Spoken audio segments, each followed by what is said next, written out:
de sistemas de exploração. Como eu falei, como eu sempre falo, metade das fichas eu gasto na revisão bibliográfica, no planejamento, para que eu possa ter o melhor resultado previsível naquele ponto de tempo e de espaço, naquela minha revisão bibliográfica, para sucesso, não é?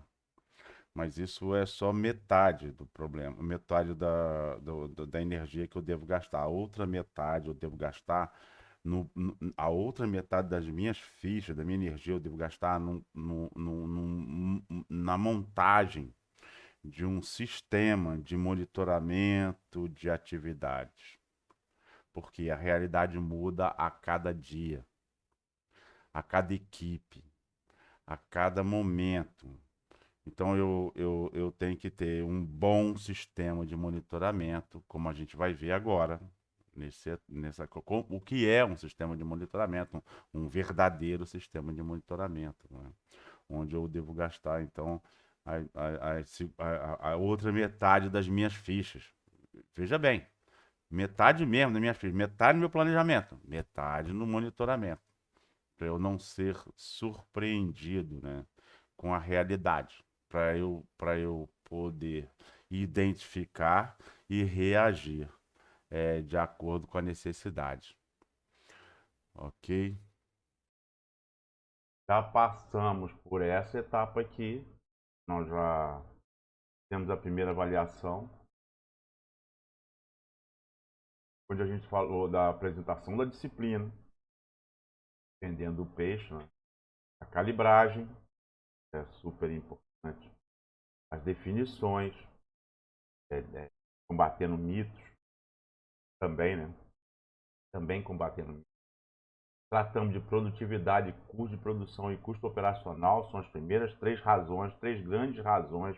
Agora a gente sabe bem, por causa da calibragem, como lidar, como estimar, como fazer a amostragem, se quiser saber, se quiser fazer uma inferência estatística.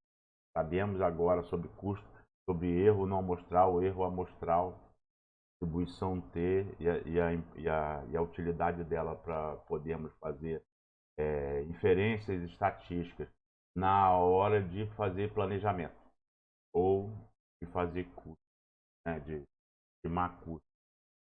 Tratamos das atividades, máquinas e equipamentos relacionadas à colheita e exploração florestal e tratamos de sistema de exploração. Agora, hoje, nós vamos tratar de monitoramento de sistema de exploração. Parece só mais um item dentro de uma lista de itens, mas é aquilo que eu falei, se eu falei desde o começo, é metade no planejamento, a outra metade das minhas fichas é no monitoramento, esse grifado aqui em verde deveria estar em caixa alta, sei lá, numa fonte maior, que é fundamental para todo o resto.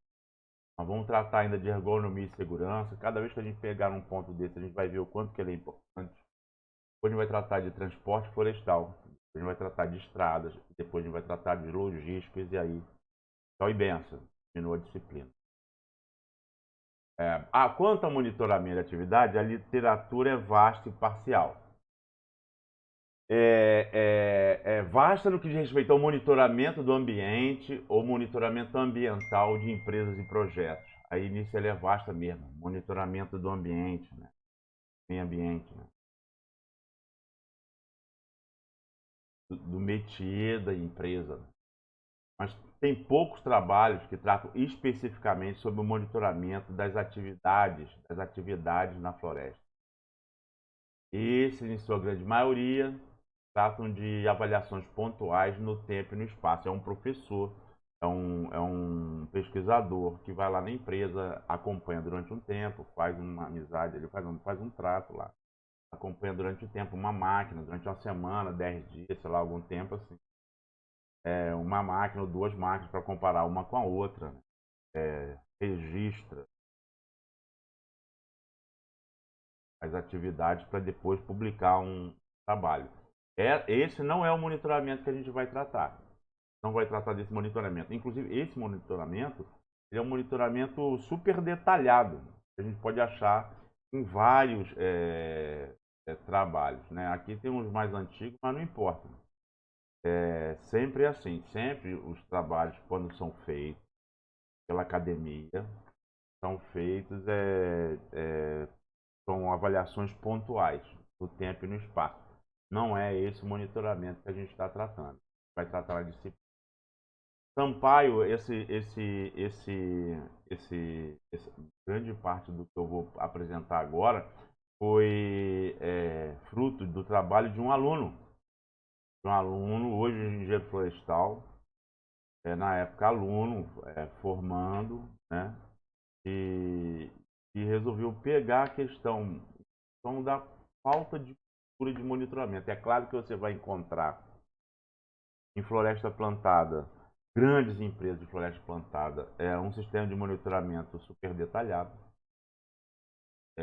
E em floresta natural, em geral, você não vai encontrar sistema de monitoramento adequado.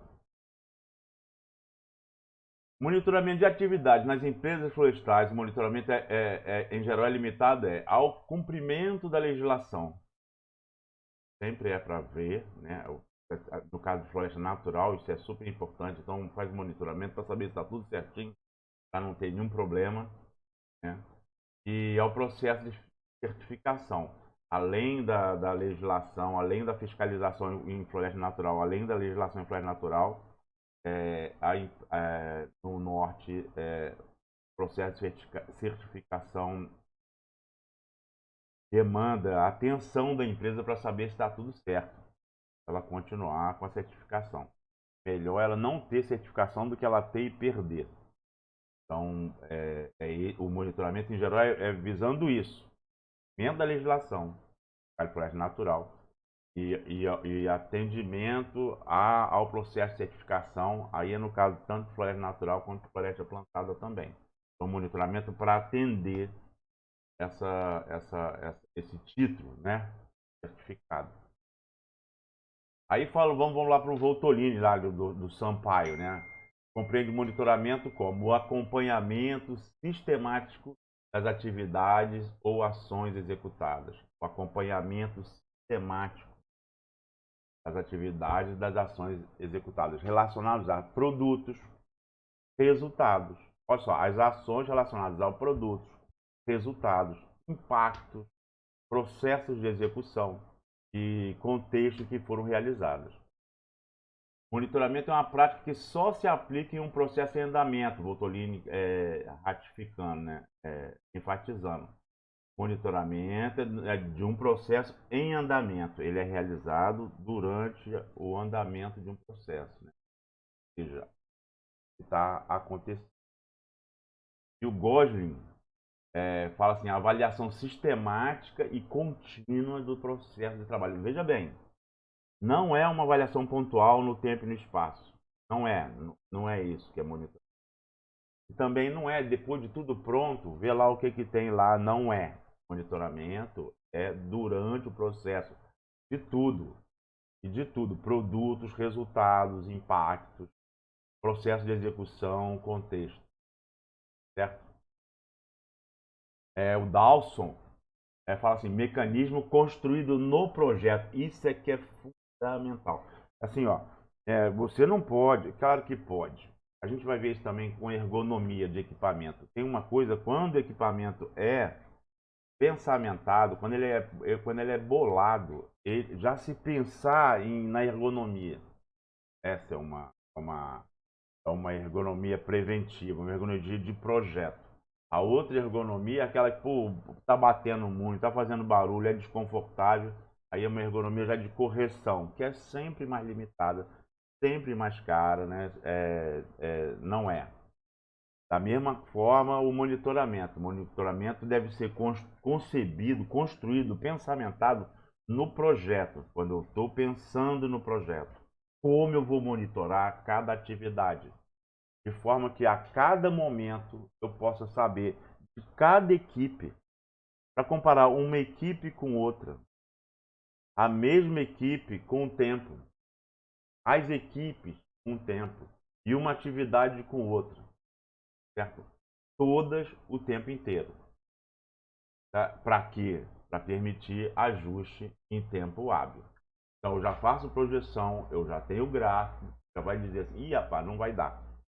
E aí eu tenho que corrigir graças ao meu sistema de monitoramento. Esse Oakley e Clayton aqui conclui que as principais dimensões de qualquer sistema de monitoramento são: ele é parte integral da administração do projeto, faz parte. E não algo a ser feito por uma equipe fora, não é. O ideal é que a equipe de dentro, ou seja, a equipe que está executando a atividade, nem saiba, nem tome conhecimento do monitoramento. Ela simplesmente preenche formulário. O monitoramento é por fora, não é alguma coisa que você contrata de fora, inclusive porque essa contratação seria de uma equipe especializada e sempre cara. Então vai custear, vai aumentar o custo da produção. E essa não é a ideia de um sistema de monitoramento. O sistema de monitoramento tem que ser inteligente e imperceptível. Claro que a gente vai ver, então, que ele perde acuidade, ele perde detalhe, porque aí demandaria de você especializar um peão ou alguém de preencher. Em floresta plantada não, porque em floresta plantada as máquinas são super especializadas, peão mais informa alguns detalhes, por que ele parou, onde é que ele parou, o que está acontecendo. E o relatório já sai todo automatizado. Mas a vida não se restringe às grandes empresas de eucalipto, de floresta plantada. Mas então, o monitoramento, a dimensão do monitoramento é parte integral da administração do projeto. E é um processo contínuo para coletar, armazenar, analisar e utilizar a informação. Ok? Então, não adianta só eu coletar, eu tenho que coletar, como eu falei, equipe, de atividade, todas as equipes, todas as atividades e tal.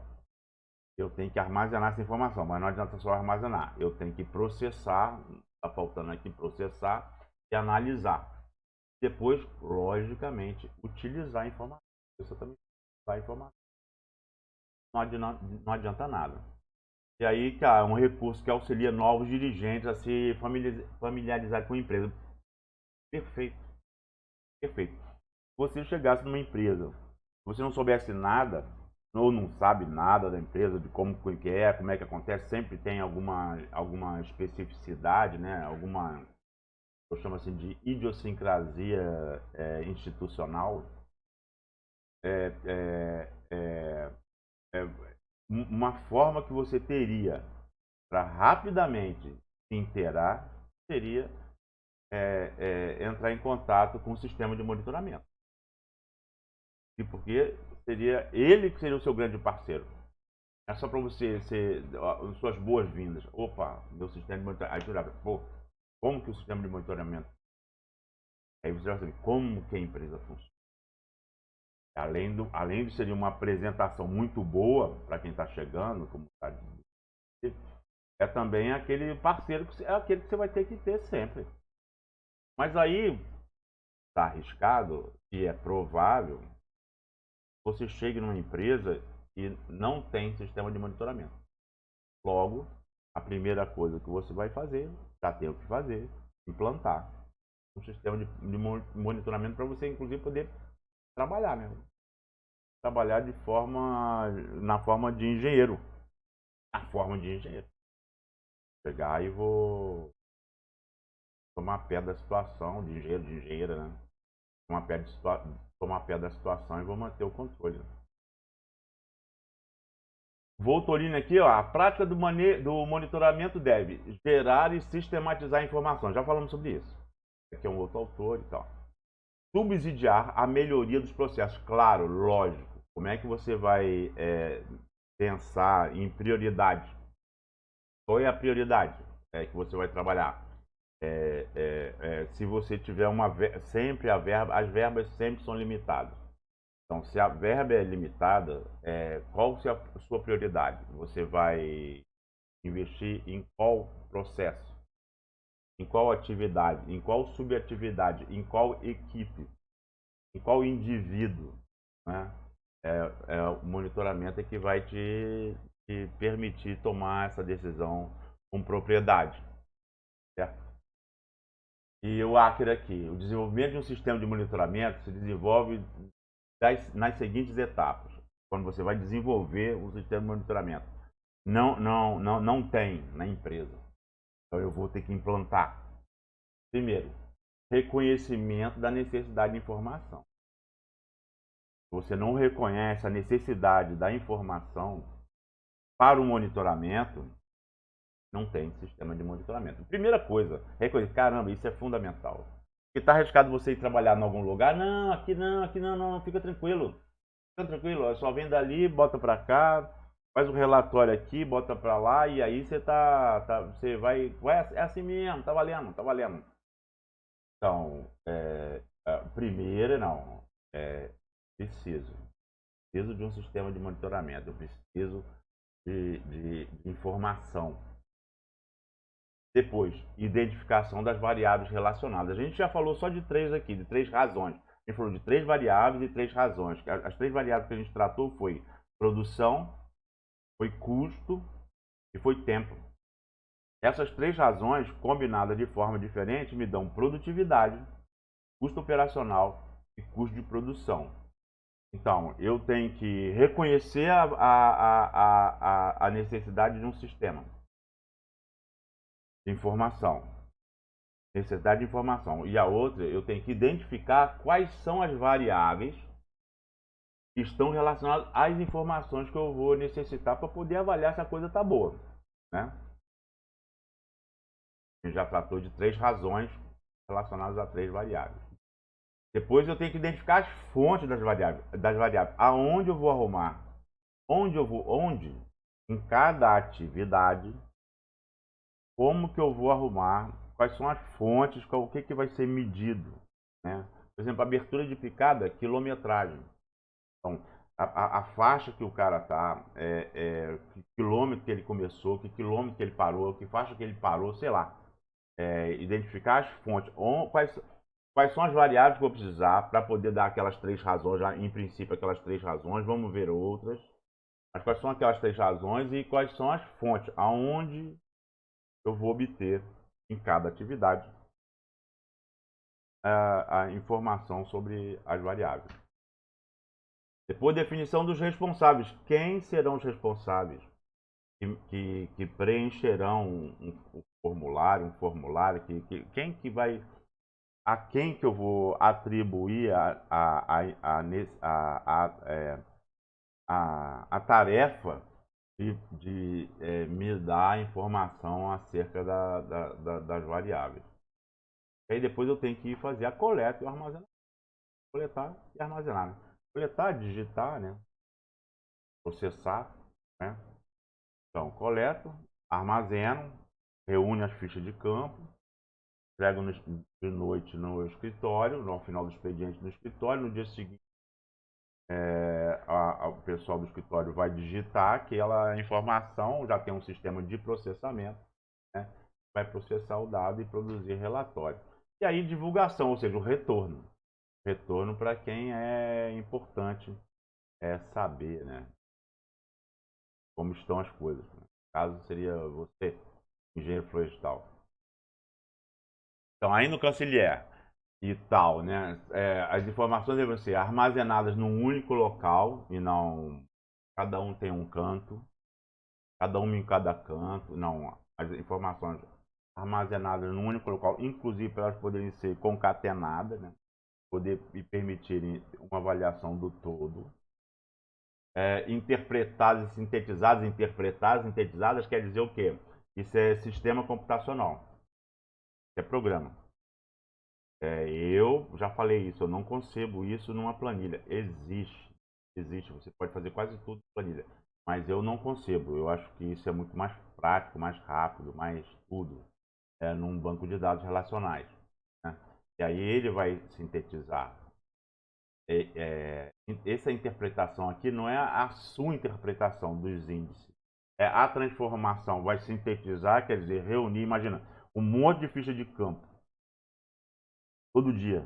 É claro que aquilo tem que ser sintetizado. E interpretado, aí essa interpretação aqui está no sentido de transformado em índice, para que você possa olhar. E aí, em índice, porque se você fosse ter que ler cada folha dessa, seria inviável. Então ela tem que ser sintetizada, gráficos, tabelas, interpretadas em índices, para que você possa olhar e tomar decisão. Né? Filtrado no que foi importante para tomar decisão. Aí eu já tenho uma consideração.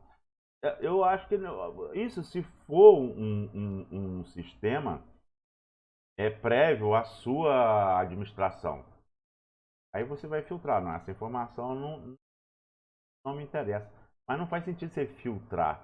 Se a informação não é interessante, não faz sentido você coletar ela.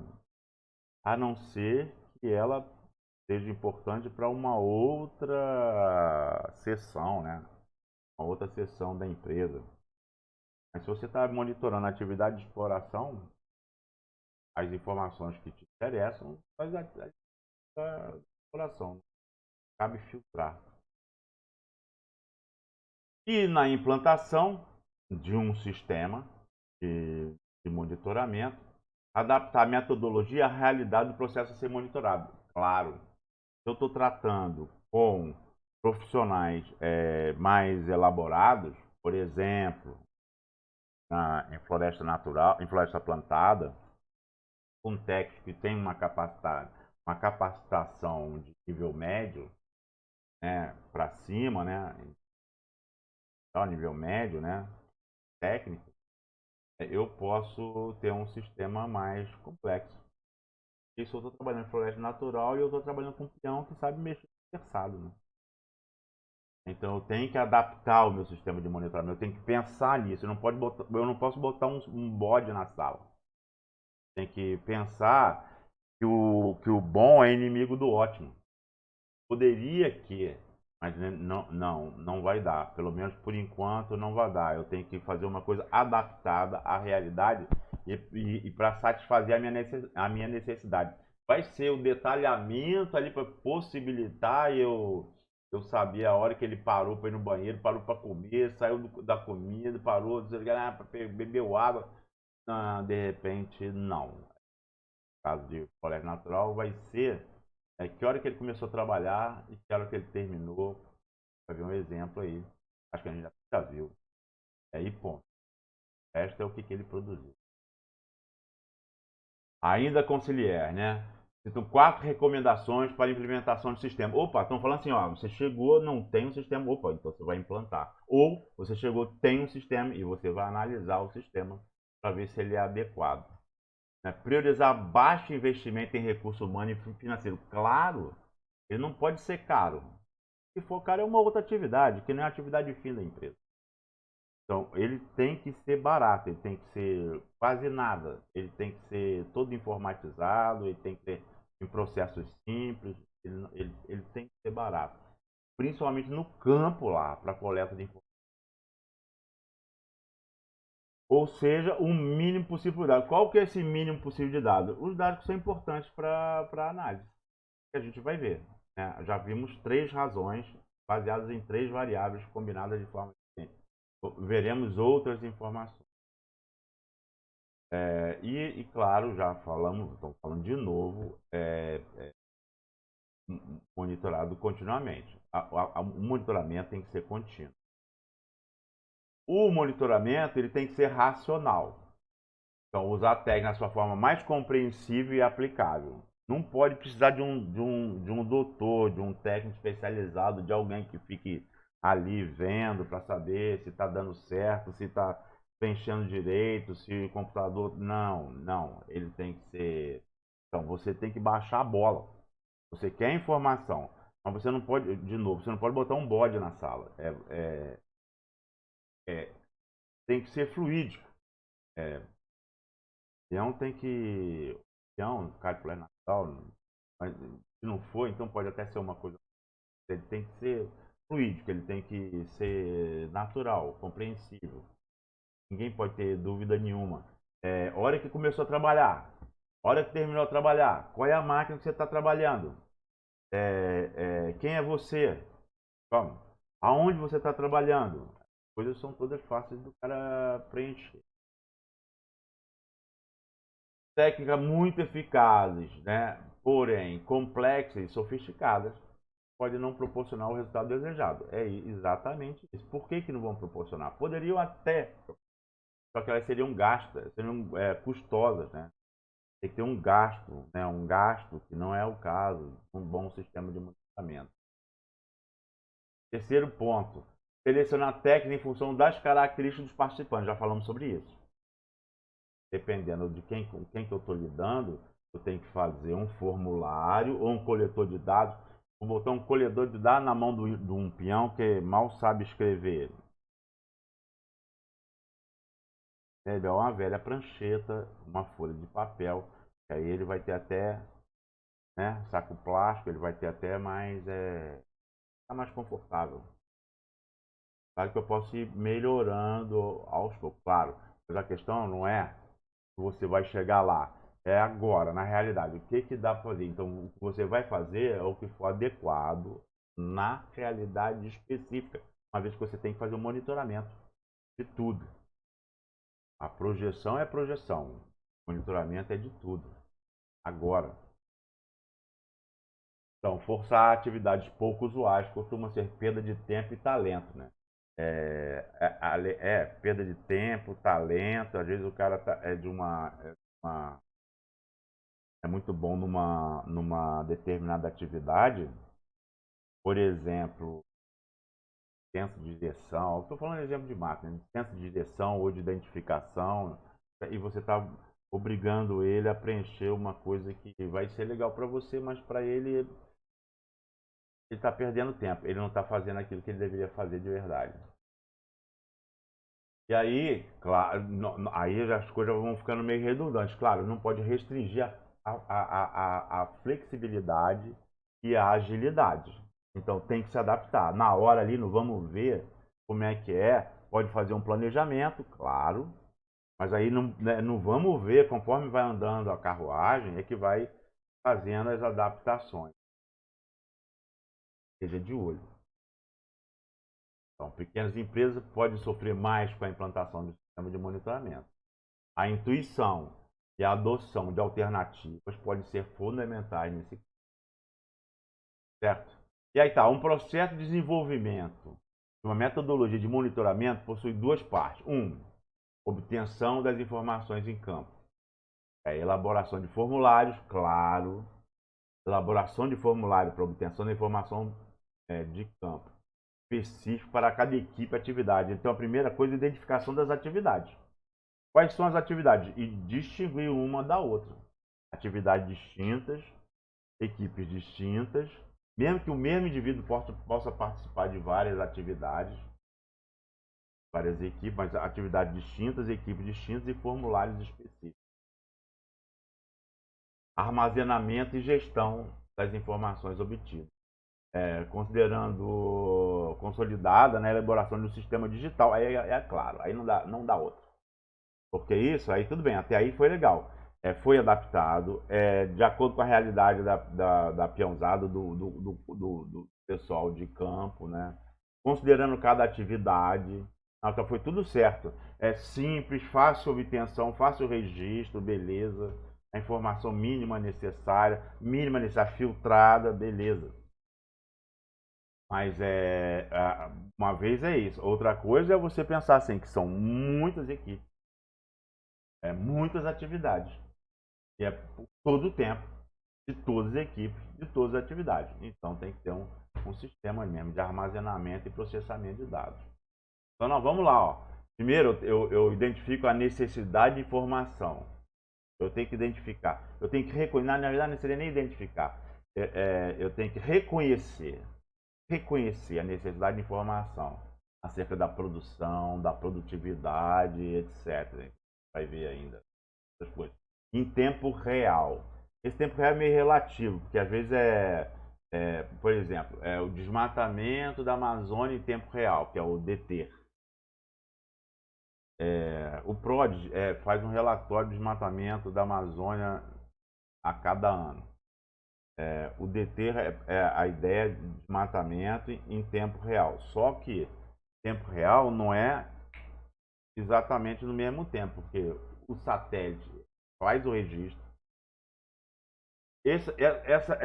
Essa imagem do sensor tem que ser captada, ela tem que ser processada, ela tem que ser encaminhada para uma seção que vai fazer o georreferenciamento da imagem, vai fazer uma amostragem, vai fazer uma interpretação, parte automatizada, parte não, tem uma conferência. Depois ela é encaminhada para o órgão, às vezes para uma outra instituição, no caso do INPE e IBAMA. Aí vai lá para o IBAMA, vai lá no setor lá de fiscalização, aí recebe lá esse gap aí, agora chama em tempo real, esse gap aí é em torno de uns 15 dias, não modificou, mas ele pode ser até em torno de, mas chama em tempo real. Então, esse cara aí, necessidade de informação acerca da produção, da produtividade, etc., em tempo real. Quer dizer o quê? Chegou as fichas de campo, entregou no escritório no final do dia. Cada responsável por equipe, alguém junta tudo, entrega no escritório. Aquilo ali está guardado no escritório. No dia seguinte, aquilo ali vai ser digitado. No outro dia de manhã, é que o técnico, talvez, se for nesse, é um exemplo só que eu estou dando, é que você ou alguém vai pegar já tudo processado automaticamente. Claro, né? Não é o digitador que vai ficar fazendo o gráfico. Ele tem que ser, apertou um botão. E aí que vai ser. É em tempo real, mas aí no caso aí, nesse exemplo, são 3 dias de diferença entre o que ocorreu e o que você viu, já de traduzido, sistematizado, né? Depois, então, se eu tenho a necessidade de informação acerca da produção e da produtividade em tempo real, então eu preciso da necessidade, eu tenho a necessidade, admito, reconheço a necessidade de um sistema de monitoramento. Depois, então, eu tenho que identificar as atividades a serem monitoradas. Eu tenho que identificar quais são as atividades a serem monitoradas. Eu tenho que identificar as atividades. Depois, eu tenho que elaborar formulários de campo ou adequar o sistema de monitoramento aos formulários de campo já utilizados na atividade. Às vezes, tem atividade que não é, aquela que não estão ligadas diretamente a volume de madeira, dinheiro, né? É só a tarefa, vai lá e faz ali. Aí não, agora tem que ter um formulário mais simples. E aí depois o desenvolvimento de um sistema de processamento de dados. Então eu elaboro o formulário de campo para coletar dados, agora eu tenho que desenvolver um sistema de processamento de dados. E aí depois eu tenho que definir o mecanismo de efetivação. A gente vai falar ainda o que é efetivação. Porque não adianta eu processar o dado se eu não efetivar o meu sistema de monitoramento. Eu posso passar por todas essas etapas, reconhecer a necessidade de um sistema, aí eu tenho que elaborar um sistema, aí eu tenho que identificar as atividades que vão ser monitoradas, distinguir as atividades, né? Aí depois eu vou elaborar um formulário para cada atividade, depois eu vou desenvolver um sistema de coleta e processamento da informação, mas tudo isso só vai funcionar, só vai ser efetivo se subsidiar a tomada de decisão. Se não subsidiar a tomada de decisão, é só um relatório para ficar ali na mesa do chefe, antes. Tá? Então, parâmetros para avaliação e monitoramento de sistemas. Vamos conhecer agora outras razões. A gente já conheceu aquelas 3 lá. Produtividade, custo operacional e custo de produção. Vamos conhecer agora a eficácia. A eficácia é uma razão que trata no numerador o que foi realizado e no denominador o que era para ser realizado. Logo, ela não tem unidade, então a eficácia pode ser maior ou menor que 100%, maior ou menor a 1. Porque se eu fiz mais do que eu tinha citado, então tive uma eficácia maior que 100%. Então, uma razão que trata de quantidade. Eficiência. A eficiência, ela tem 2 formas de analisar. Mas o básico da eficiência é a energia. Quanto menos energia eu gasto para executar uma determinada atividade, para ser eficaz, então, quanto menos energia eu gasto para unidade de produção, ou seja, para minha eficácia, mais eficiente eu estou sendo. Esse é o conceito geral. Na exploração, a gente tenta, a gente usa o usual, né? No numerador, se usar o tempo de agregação de valor, o tempo que a máquina está fazendo aquilo que ela realmente foi concebida para fazer, sobre a hora de efetivo trabalho dela. Porque na hora de efetivo trabalho, na hora que começou o expediente, na hora que terminou o expediente dela, ela não está agregando valor. Então, eu posso ter uma razão de eficiência, certo? Do tempo de agregação de valor sobre o tempo total. Aí existe uma questão que você tem que ter consciência, né? Que você vai ver em trabalhos de eficiência o tempo de retorno não contando. Não contando como tempo de agregação de valor. Claro, a pessoa está retornando, a máquina está retornando. Ou ela está se locomovendo. Então, não seria, teoricamente, para contar como tempo de agregação de valor. Embora autores contem esse tempo. Só contam tempo como não tempo de agregação de valor, de não eficiência, tempo de desperdício de tempo dentro da hora de efetivo trabalho. Certo?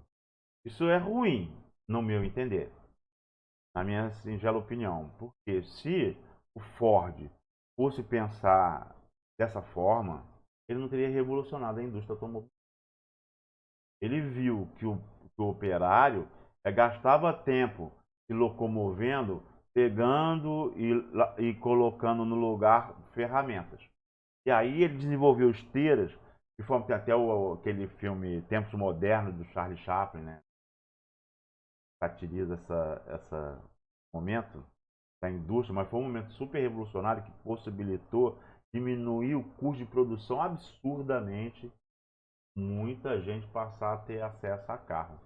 Hoje, por exemplo, quase todo mundo tem acesso a. Quase todo mundo mal tem. Eu digo assim, tem um salário normal, tem acesso a comprar carro. Então, foi por quê? Foi por causa da linha de produção. Foi por quê? Porque se pensou.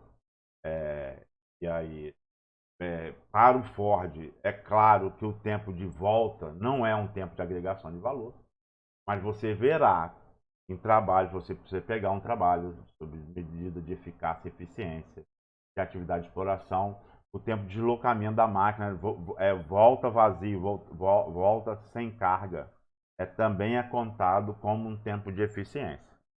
O que você tem que fazer?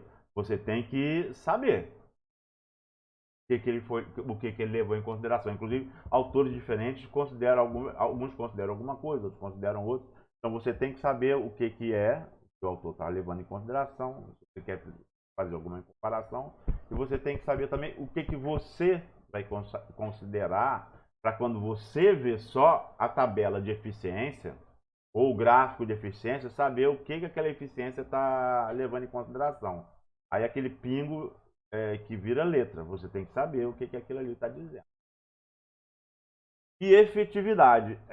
Efetividade, assim, para dar um exemplo bem claro de efetividade, eu tô definindo bem claramente o que é eficácia, já foi. O que é eficiência, e agora efetividade. Efetividade, vamos dizer que você tem um problema sério numa determinada comunidade de parto prematuro, de adolescente, menina adolescente, ou menino e menina adolescente tendo filho pequeno. E aí você resolve fazer um programa para diminuir esse trágico problema social. Trágico, esse dramático, trágico problema social, não só para os genitores, como para as crianças. E aí você resolve fazer um sistema com propaganda, com distribuição de camisinha, com palestra, pá, pá, pá, pá. E você é super eficaz nesse programa. Você executa todas as atividades. Então, distribui até mais camisinha que estava planejado. Deu mais palestra do que tinha sido planejado, projetado para ser para conclusão, né? Aí foi super eficiente, economizou recursos, não falei que eficiência tem a ver com gasto de energia, foi super eficiente, economizou recursos, gastou pouca energia para executar todas aquelas atividades, né? Garantiram a sua eficácia. Mas o índice de natalidade em adolescentes, né, não diminuiu. Quer dizer que você pode ter sido eficaz na execução, pode ter sido eficiente, né, na execução, mas não foi efetivo. O projeto não foi efetivo, ele não mudou a realidade. No caso, na exploração, a efetividade é o abastecimento integral da empresa. É aquela coisa do cara não arrumar desculpa, né? Foi lhe dado uma tarefa, o cara deu o jeito dele, executou a tarefa. Ah, mas você está falando de eficácia? Mas estou falando no modo geral. Ele fala, não, mas a empresa não deu porque aconteceu alguma coisa, aconteceu outra coisa. Essa coisa que aconteceu e que não aconteceu, que a empresa, a indústria, faltou, a serraria não funcionou a safra inteira, não, desculpe, o ano inteiro que ela foi projetada para funcionar, os 2, 3 expedientes que de repente ela foi projetada para funcionar, que ela pode, né? Projetar para funcionar 2, 3 expedientes, 1 ou 2 ou 3 expedientes, né? E aí não teve abastecimento, então a exploração não foi efetiva por algum motivo, certo? Então, no caso de efetividade aí, seria o objetivo geralzão mesmo, a razão de ser. Então, a eficácia, como já falei aqui, é uma razão, certo? Entre a produção realizada e a produção esperada ou a produção planejada. Aí o algoritmo está aqui, a identificação de todas as etapas de produção, a eficiência, desculpe. A eficácia já foi, essa razão aqui. A eficiência, então, identificação de todas as etapas de produção, inclusive esperas, inspeções, movimentação com carga, sem carga, todas as etapas, identificação de todas as etapas. Medição do tempo de gasto em cada etapa de produção. E determinação do tempo de produção total. Seria a soma de todos os tempos parciais. Certo? E o tempo real, ou tempo de valor agregado. O tempo da atividade efetivamente, que a gente já falou isso, necessária à produção. Aqui, quando fala necessária à produção, a volta sem carga passa a ser incluída. Dependendo do autor, mas eu lembro, estou reivindicando aqui o Ford. Volta sem carga não está agregando. Ah, mas ela vai ter que voltar. Sim, por isso, autores consideram a volta sem carga como tempo de agregação de valor. Mas se você for pensar como tempo de agregação de valor, aquilo que a máquina foi feita para fazer, que foi feita para o quê? Empilhar, descascar, traçar, tá certo? O que ela foi feita para fazer. Aí o resto é o resto. O resto não é tempo de agregação de valor. Então aqui você tem que saber para qual lado você vai. Tempo de agregação de valor ou tempo, atividade efetivamente necessária à produção. Ah, mas ele é obrigado a voltar. Quem vai trazer ele de lá? Verdade. Vai ter que decidir ou não decida. Mas eu quero dizer, no seu sistema de monitoramento você vai decidir. Mas, de qualquer jeito, você não pode decidir em cima de um trabalho de outrem, mas tem que saber o que ele levou em consideração. Então, a eficiência da produção seria a eficiência da produção, seria o tempo real ou tempo de valor agregado sobre o tempo de produção total ou a hora de efetivo trabalho. Certo? E aí, outra razão, então já tratando de eficiência, eficácia e efetividade. Agora a gente vai falar de disponibilidade operacional ou disponibilidade mecânica. Eu tenho tempo que eu perco ou que eu tenho que investir na manutenção da máquina. Esse tempo a máquina não está disponível. Eu tenho que gastar esse tempo Porque se eu não gastar esse tempo, a máquina vai escangalhar, ela vai pifar, ela não vai produzir o suficiente, ela não vai produzir adequadamente. Então eu tenho que parar ela. Esse tempo que eu tenho que parar, o tempo de manutenção dela, ela não está disponível. Então, a disponibilidade operacional seria, então, uma razão entre o tempo operacional, o tempo programado para o trabalho, tempo que ela está disponível para o trabalho, né, sobre o tempo total. Certo? Esse tempo total aqui seria o tempo. Aqui que mora o perigo aqui de novo. Você tem que estar atento para isso. Esse tempo total aqui, que seria o denominador dessa razão, pode ser o tempo total mesmo, 24 horas, menos o tempo de manutenção, ou o tempo programado para o trabalho, mais o tempo de manutenção. Ué, isso é diferente? Isso é completamente diferente. Se a máquina está trabalhando no ambiente, ela é capaz de trabalhar 24 horas por dia, então é o tempo total, que seria 24 horas por dia, menos, ou se você estiver pensando em dia, né? Porque às vezes não é dia, é semana. Tem manutenção que não é diária, tem manutenção que é semanal, mensal, não importa. Em termos de hora, né? Nem semanal nem mensal, acaba sendo, mas é em termos de hora de trabalho. Né? Hora da correia, hora do pneu. Então, é o tempo total menos o tempo de manutenção. Seria, então, o denominador aqui. Desculpa, o tempo total aqui seria, aí o tempo de manutenção é subtraído do tempo do numerador.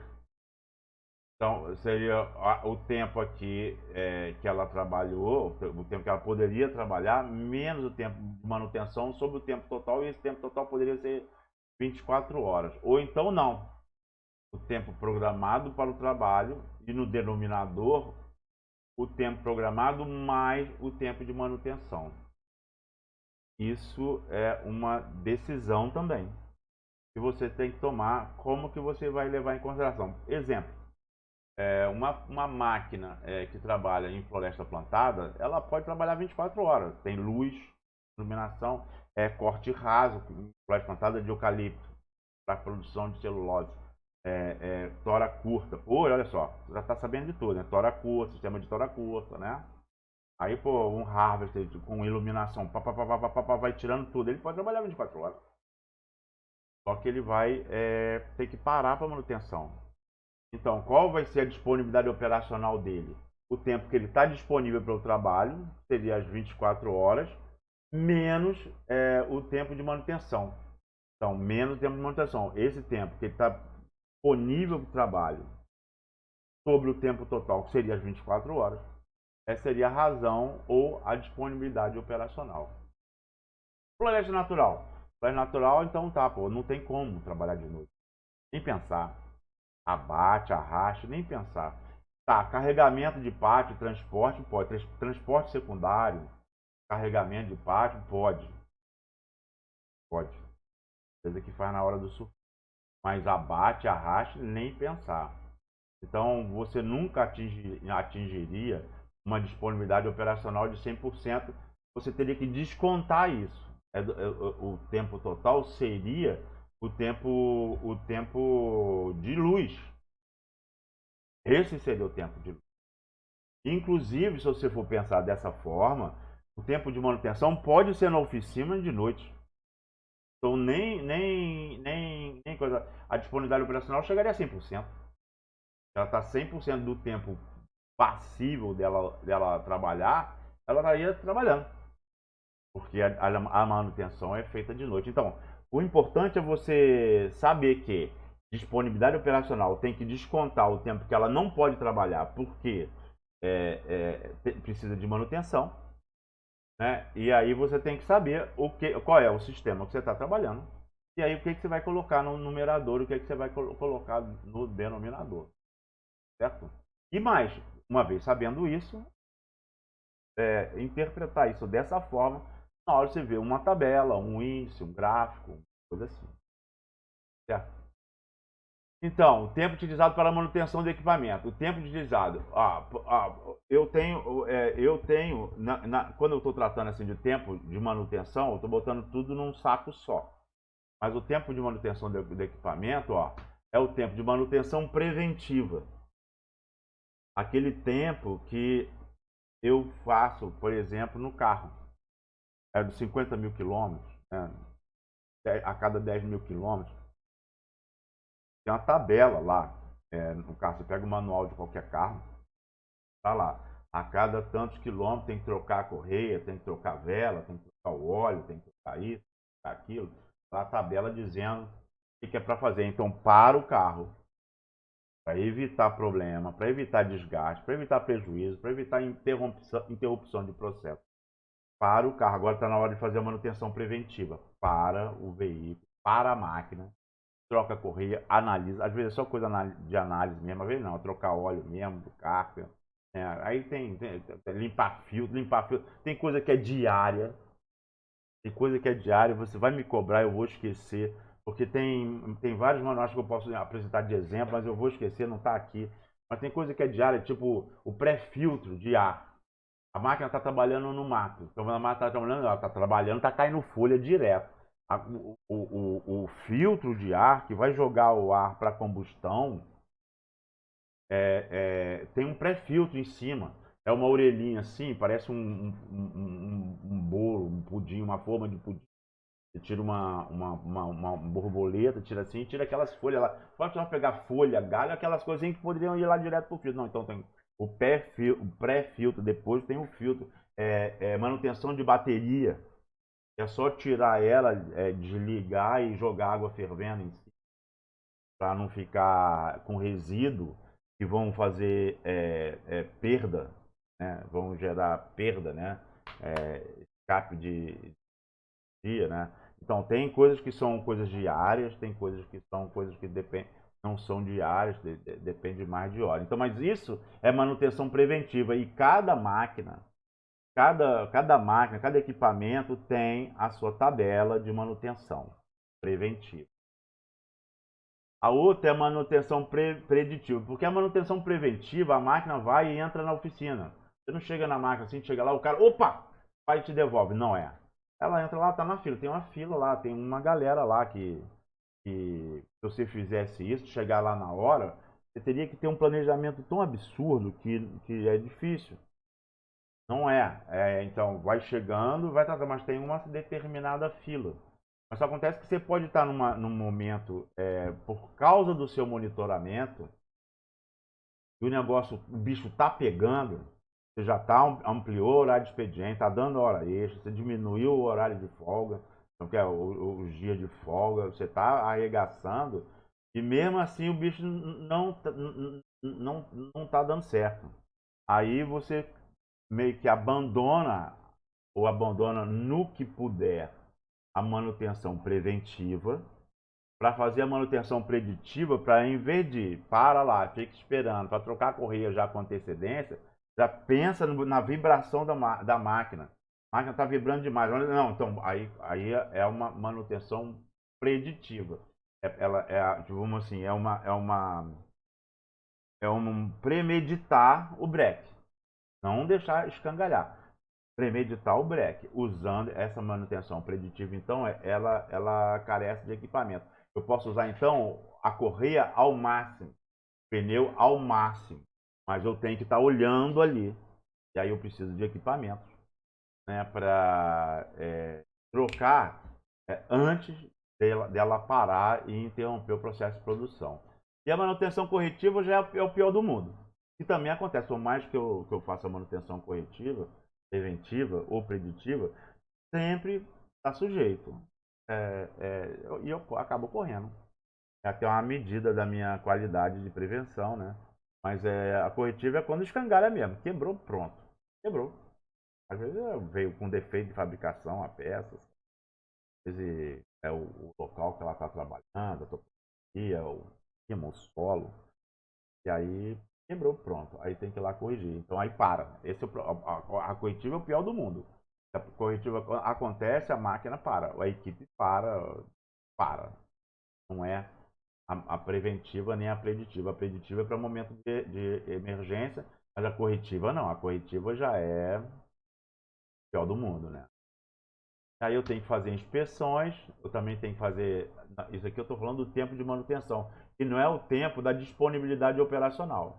Então, a manutenção preventiva, a manutenção preditiva, a manutenção corretiva, as inspeções que eu tenho que ir lá, inspecionar para ver, tem que fazer isso, né? O motorista vai pegar um carro. Assim, tem aquela coisa de, cara, cachorro que tem 2 donos morre de fome. Então, o ideal seria cada carro com um motorista.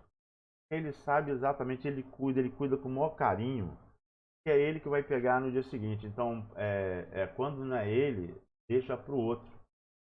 Aí o cachorro que tem 2 donos morre de fome. Então, às vezes não é possível isso. Uma máquina, por exemplo, que trabalha 3 expedientes, não dá para o cara ficar com. Então, o operador, na hora que ele vai assumir a máquina, ele tem itens de inspeção para ele saber se está funcionando, né? O alerta, os faróis, né? O alerta de ré, né?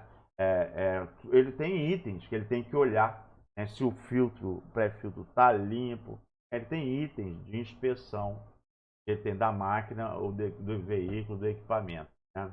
Aí a lavagem também, né? Lubrificação e abastecimento. Tudo isso aí consome tempo. Não é tempo que a máquina vai estar disponível, né, para trabalho. Então, o tempo utilizado para manutenção do equipamento. Na manutenção preventiva. A manutenção preventiva é programada, é em horário pré-determinado, visa aumentar a eficiência do processo de produção. A gente já falou sobre isso, né? Das máquinas, do equipamento, né? Reduzindo a quantidade de retrabalho, e evita a interrupção na produção. A interrupção é feita depois, preventivamente. Aí depois tem a preditiva e a corretiva. Manutenção preditiva para cenários desfavoráveis, como o bicho está pegando, baseado no estado real da máquina ou do equipamento, mas é claro que é antes da coisa estourar, né? E carece de implantação de novas técnicas e equipamentos, né? Ultrassom, câmera, checklist de inspeção para olhar lá, né? Também não só uso de tecnologia, mas também com checklist de inspeção. E aí depois a manutenção corretiva. A manutenção corretiva aí já é quando acontece mesmo, quebrou, partiu, aquela coisa. E o que é a taxa de utilização? Mais uma razão para a gente saber. A gente falou disponibilidade operacional, não falou? Disponibilidade, a gente tratou bem de disponibilidade operacional. Agora vai falar de taxa de utilização. A taxa de utilização é justamente a razão entre a hora de efetivo trabalho. Não estou falando de eficiência. É a hora de efetivo trabalho sobre a hora disponível para o trabalho.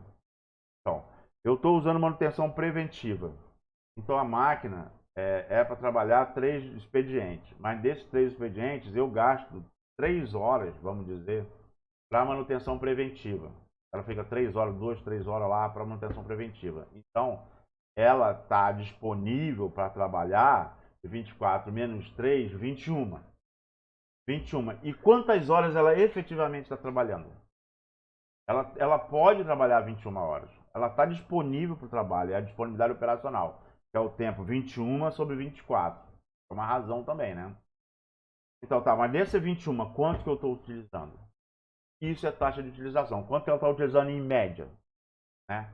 Isso é importante, porque você tem que pegar toda essa informação em tabela, em gráfico, de máquina, de equipamento, né? Tem que olhar isso. E tem que ver a dinâmica disso também, para ver se está piorando, se está melhorando. Nem sempre você está no ótimo, né? Mas você tem que ter uma dinâmica. Então pode querer um gráfico, uma dinâmica, a tangente da curva. Não é, mas pô, pensa bem, se você sabe entender, sabe interpretar o que está acontecendo, e você vê que a taxa de utilização está baixa, não adianta você reclamar com a manutenção. Você pode até querer aumentar o pessoal da manutenção, melhorar o processo de manutenção, para você gastar menos tempo na manutenção, mais dinheiro, lógico, né? Mais dinheiro, mais gente, melhorar menos tempo na manutenção, ela ficando mais disponível, aí você aumenta a disponibilidade operacional, mas a taxa de utilização está baixa. Não adianta. Então você tem que olhar as duas coisas. Na verdade, você tem que olhar todas as razões que a gente viu até agora. A gente viu o quê?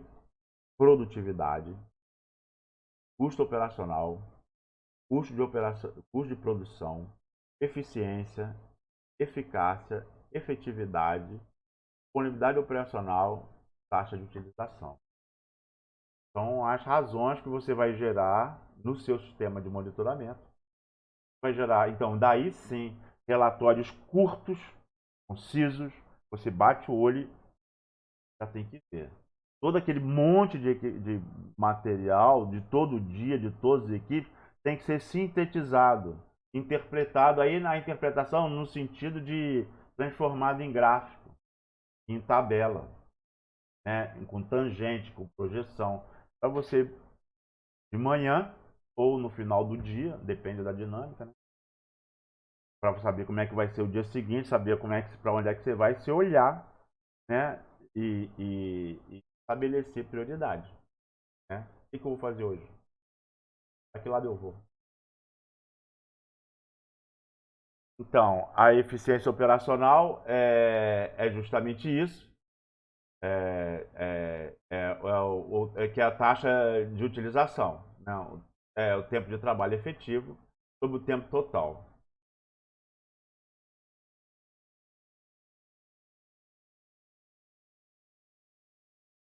Não, vacilei aqui. Isso aqui é só uma outra, por isso que eu chamei eficiência operacional do B. É porque dependendo da, da bibliografia, não vai usar a expressão disponibilidade operacional. Aí é que tá. Não tem regra, né? Dependendo do autor, vai chamar de uma forma, vai chamar do outro. Não só você tem que saber, você tira o tempo de manutenção, se você bota o tempo total no denominador, você bota o tempo disponível mais o tempo de manutenção, isso você tem que saber o que está fazendo, mas também tem, às vezes, pela bibliografia, fala de disponibilidade operacional e às vezes fala em eficiência operacional e confunde com a eficiência lá. A gente já viu lá, de eficiência, eficácia e efetividade. Então aqui a produtividade a gente já viu, passar batido. Né? O custo de produção a gente já viu, passar batido. Né? O custo operacional a gente já viu, passar batido. Depois, então, um exemplo, por acaso, vou citar aqui um exemplo em manejo de florestas naturais da Amazônia. Uma floresta natural da Amazônia. Pronto. Atividade. Eu tenho que saber quais são as atividades. Eu tenho que primeiro distinguir as atividades. Tá certo? Para botar um formulário para cada atividade. Para depois ver quais são as variáveis que eu vou coletar em cada atividade. Então, aquele algoritmo. Então, uma atividade, implantação da unidade de produção anual, demarcação das unidades de trabalho. É que é a mesma coisa. Você implanta a UPA através da demarcação das unidades de trabalho. 2. Realização do censo florestal. 3. Sinalização de estradas e pátios. 4. Construção de estradas e pátios. Eu estou me atendo aqui só às atividades de campo. A de escritório, não. Sinalização de estradas e pátios. Construção de estradas e pátios. Abate, destoplamento e traçamento de árvores. Traçamento quando é necessário. Planejamento e sinalização de picadas de arraste. Arraste, transporte primário. Romaneio, em parte de estocagem. Carregamento de toras para transporte secundário. E monitoramento e desenvolvimento da floresta. Esse carregamento de tora é porque daí a tora carregou, agora já é logística, né? Já foi embora. Mas você poderia ter colocado aqui, né, o monitoramento do transporte também. Deveria ter terceirizado, mas é o monitoramento do transporte também. Mas o monitoramento do desenvolvimento da floresta é uma atividade que também demanda tempo. E aí, manutenção de estradas e pátios. Não, são atividades que têm que ser executadas e demandam tempo. E tem que ser monitorados. Então, precisa de formulário. Então, primeiro eu já identifiquei cada uma dessas atividades. E agora eu vou desenvolver um formulário para cada uma delas. Então, identificação das atividades. Opa, aqui está meio fora de bagunçou aqui. Então, identificação da atividade, definição dos resultados do monitoramento que eu quero de cada atividade, por exemplo, quilômetro por hora, metro cúbico por hectare, hectare por hora, metro cúbico por hora, etc. Eu tenho cada atividade, tem que ver o que aquela atividade faz, para eu saber qual que é a razão que vai me dar, que eu quero para avaliá-la, né?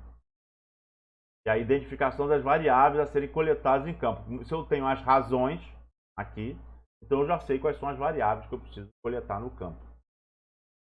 Então, etapas para continuidade da etapa construção do sistema de informação. Aqui, ó, tem identificação das variáveis, D, elaboração dos formulários para a coleta das informações de cada atividade.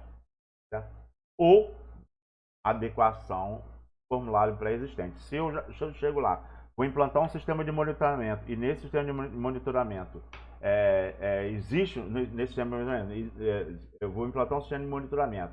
Aí eu defino as atividades, eu vou olhar na atividade, a atividade já existe um formulário, então eu vou adequar o meu sistema de monitoramento àquele formulário para eu não causar nenhuma solução de continuidade. Botar um formulário novo nas equipes, não, pode dar problema. Então eu posso só botar assim, em geral, dependendo da atividade, é só hora que começou, hora que acabou. Qual é a máquina que já está trabalhando? Em geral, eu posso botar pouca coisa para já me satisfazer aquele formulário.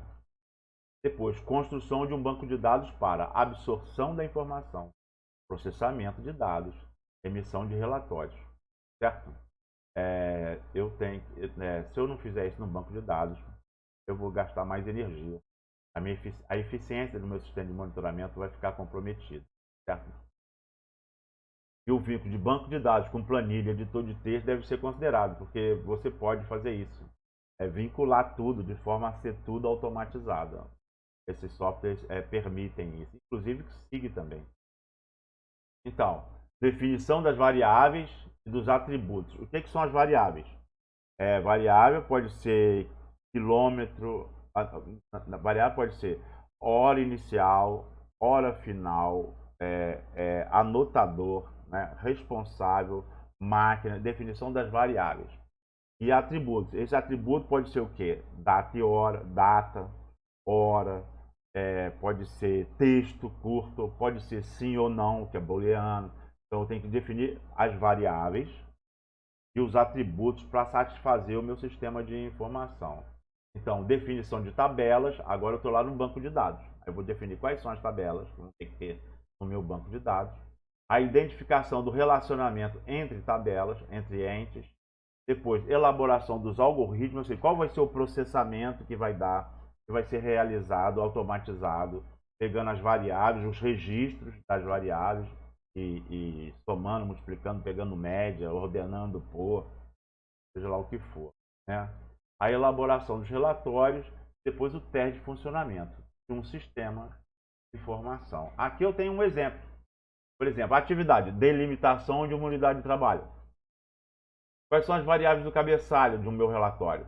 Qual é a UPA, qual é a unidade de produção anual que está, qual é a unidade de trabalho, que data é e quem é o responsável.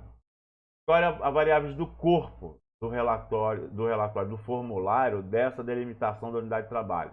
Hora que começou, a faixa inicial, a baliza inicial, a baliza final, a hora final, a faixa final, desculpe, e a hora do término. Com essas variáveis aqui, eu já posso saber, aqui não tá, tá aqui o responsável, quem fez, quando fez, aonde fez, tá certo? Qual foi a produção, qual foi a produtividade, certo? E aí sucessivamente, no censo, aí no censo tem mais variável, que é mais complexo. Vale a pena ver a monografia, então, do Rafael Sampaio, né? Que aí ele faz isso de forma muito mais detalhada. E aí, no banco de dados, eu tenho variáveis comuns. Por exemplo, comprimento da faixa em metro, CF, é a sigla do comprimento da faixa. Você lida com muitas variáveis, então na hora que você está montando o banco, está arriscado você dar o mesmo nome, a mesma sigla, para variáveis diferentes. Então cabe você fazer uma tabela com o nome das variáveis. certo? E as respectivas siglas. Então, distância entre balizas, dB, o padrão no cálculo natural é 25 metros. Largura da faixa, LF, padrão é 50 metros. Comprimento da faixa, hora no início do expediente, hora final, volume para cálculo, fator de forma para cálculo do volume. Depois, então, olha aqui um exemplo de algoritmo. Abertura de picada ou delimitação do T. É a mesma coisa. Você delimita uma unidade de trabalho, implanta uma unidade de trabalho. Você implanta uma unidade de produção anual. Você implanta uma área de manejo florestal através da implantação de unidade de produção anual. Você implanta unidade de produção anual através de implantação de unidade de trabalho. Você implanta unidade de trabalho através de abertura de picada e baliza. Então, qual seria a produtividade? A primeira faixa, quanto que ela fez? Seria o comprimento da faixa, 1000 metros, menos a baliza inicial. Por quê? Se ela começou no 100, na primeira faixa, ela vai fazer do 100 até o final da faixa. Então, a produção na primeira faixa seria o comprimento total da faixa menos a baliza inicial. E a baliza inicial diz quanto é que é a distância da origem para onde ele começou. Se ele começou no 200, 200 já estava feito. Ele só vai fazer do 200 até o final. Então, na primeira faixa, seria o comprimento da faixa menos baliza inicial. Certo? Na última faixa, ele começou do zero, parou no 600, quer dizer que ele fez 600. Então, a produção na última faixa é baliza final. Certo? E as faixas intermediárias? Faixa final, menos faixa inicial, porque essas duas você já contou, menos 1, né, para você não contar duas vezes o comprimento da faixa. Então você já fez nas faixas intermediárias quanto foi feito de picada. Tá certo? Então a distância em quilômetros seria esse 1 mais 2 mais 3 dividido por 1000 para 100 km. O comprimento que é marcado lá nas balizas é em metros. Então você tem que dividir por 1000 para 100 km. O tempo total seria hora final menos hora inicial. Hora em decimal. Certo? A produtividade em quilômetro-hora seria 4 sobre 5, seria essa equação 4 sobre a equação 5. E a produtividade em hectare por hora seria a largura da faixa, vezes essa equação 4, que é a distância total percorrida, vezes a largura da faixa, que em geral é 50 metros, dividido pelo tempo total, 5 vezes 10.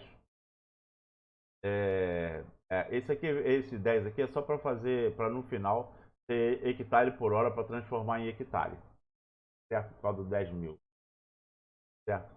E aqui o significado de cada variável dessas que estão simbolizadas aqui. É só olhar com calma e ver.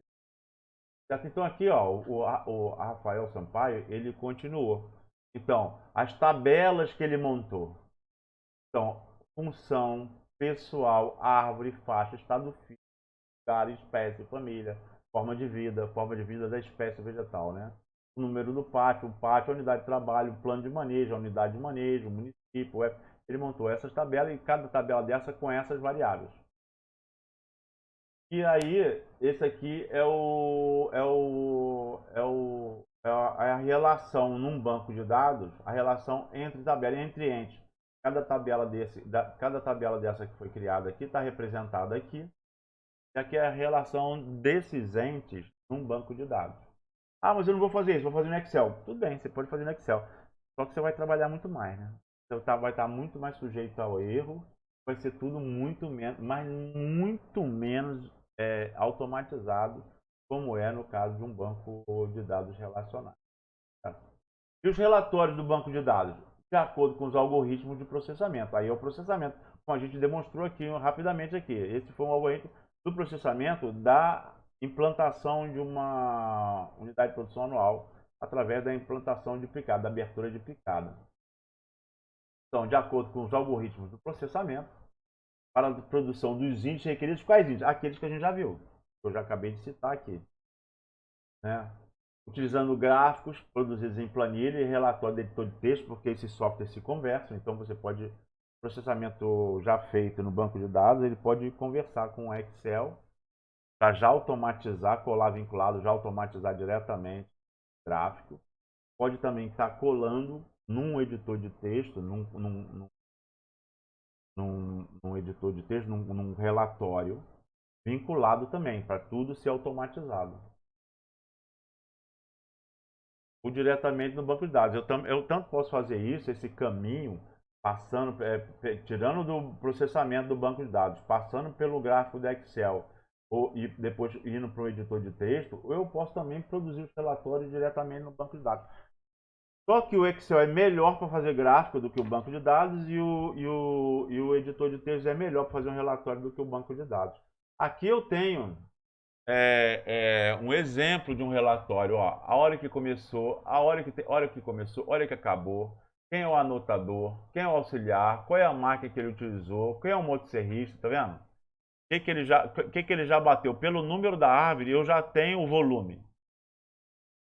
Eu já tenho o volume, então eu já sei qual que ele abateu, qual que ele traçou, essa daqui estava oca, eu já sei, então, eu posso ter abundância de árvore oca, eu posso saber metros cúbicos por hectare, metros cúbicos por hora, eu posso ter toda a informação com um formulário cujo peão não teve trabalho nenhum. Ele só teve que riscar aqui para que lado que a árvore caiu, né? Se ele traçou a árvore, ele teve que assinar a lousa. Se ele chegou lá perto da árvore estava oca, ele fez uma bolinha em volta dela, quer dizer que ele foi lá, só que ela estava oca, por isso ele não abateu. E nisso, então, com essas informações aqui, mais essa informação aqui do corpo, eu sabendo que isso aqui é uma área definida, eu tenho toda a informação para algoritmo, para produção. Certo? Aí, monitoramento da modernidade. Máquinas produzem relatórios detalhados. Cara, essas máquinas modernas da indústria de escala, de floresta plantada, absurdas os relatórios. Monitoramento remoto, em tempo real, por satélite, é tudo processado. Aí é tempo real mesmo, quase real, ou mais próximo do real mesmo. E avaliação da qualidade ou da conformidade posterior à execução das atividades. Assim, da qualidade da conformidade, eu estou querendo avaliar, aí é posterior à execução da atividade. Por exemplo, dependendo do acordo com critério, de acordo com o critério e padrões de cada atividade, né? Para saber se está na conformidade, aí já não é uma produtividade, é avaliação de conformidade. Coisa é produtividade, uma coisa é eficiência, a outra coisa é conformidade. Então, porcentagem de solo exposto em picada de arrasto. Diz que não se deve ter mais do que 10% de solo exposto na picada de arrasto principal. Altura de toco de árvore batida, que se diz que tem que se bater, o você tem que trabalhar ajoelhado. A altura de toco tem que ser a menor possível, salvo a árvore estabular. Comprimento da ponta do fuso deixado junto à copa. A para de pátio. Então, isso aqui são outras que eu tenho por amostragem, que eu obtenho por amostragem para saber da conformidade. Da conformidade. Então, tem coisas que são direto em tempo real e tem outras coisas que, para eu avaliar, eu tenho que fazer por amostragem. Eu sempre vou usar a amostragem, a inferência estatística, vou me livrar do erro não amostral para medir o erro amostral e poder ter uma boa inferência do intervalo de confiança da média da população. É isso. Até a próxima. Terminamos. Tratamos sobre isso na próxima vez que nos. Beleza?